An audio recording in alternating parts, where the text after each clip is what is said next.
Supreme court का फैसला आने से पहले ही मोदी सरकार ने वक्फ को लेकर बड़ा एक्शन ले लिया है। 6 जून का दिन वक्फ बोर्ड के लिए बहुत अहम रहने वाला है।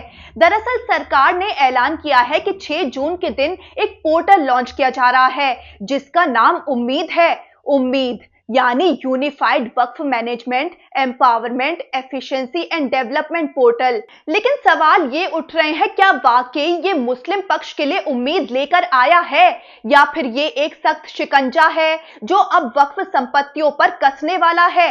और बड़ी बात यह है कि जिन मुद्दों पर सुप्रीम कोर्ट को अभी फैसला सुनाना बाकी है, सरकार ने उनसे पहले ही अपना मास्टर स्ट्रोक चल दिया है। चलिए पूरा खेल आपको समझाते हैं। इस पोर्टल से लेकर वक्फ पर कोर्ट में सरकार के बड़े दावों तक।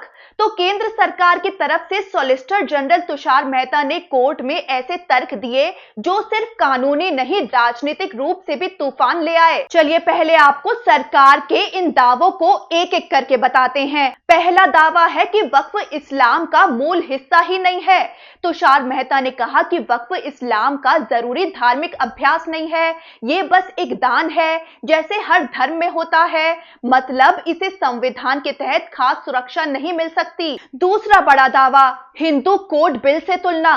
तुषार मेहता ने कहा 1956 में जब हिंदू कोड बिल आया तब भी कई धर्मों के पर्सनल लॉ बदले, तब मुसलमानों को क्यों बख्शा गया। तीसरा, वक्फ बाय यूजर को खत्म करने की मांग।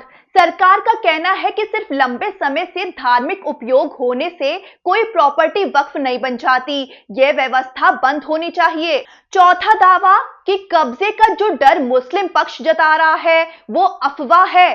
तुषार मेहता बोले कोई भी अधिकारी जब तक ट्रिब्यूनल और अपील का फैसला नहीं आ जाता तब तक किसी प्रॉपर्टी को हाथ भी नहीं लगेगा। पांचवा दावा, इस कानून को लेकर 96 मीटिंग्स हुई और 97 लाख सुझाव लिए गए। सरकार का कहना है कि वक्फ संशोधन कानून कोई बंद कमरे का फैसला नहीं था।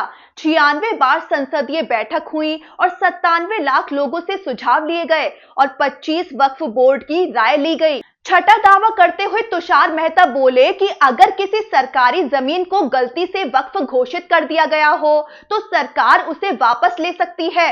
सातवां दावा किया गैर मुस्लिम सदस्यों को वक्फ बोर्ड में शामिल करने पर।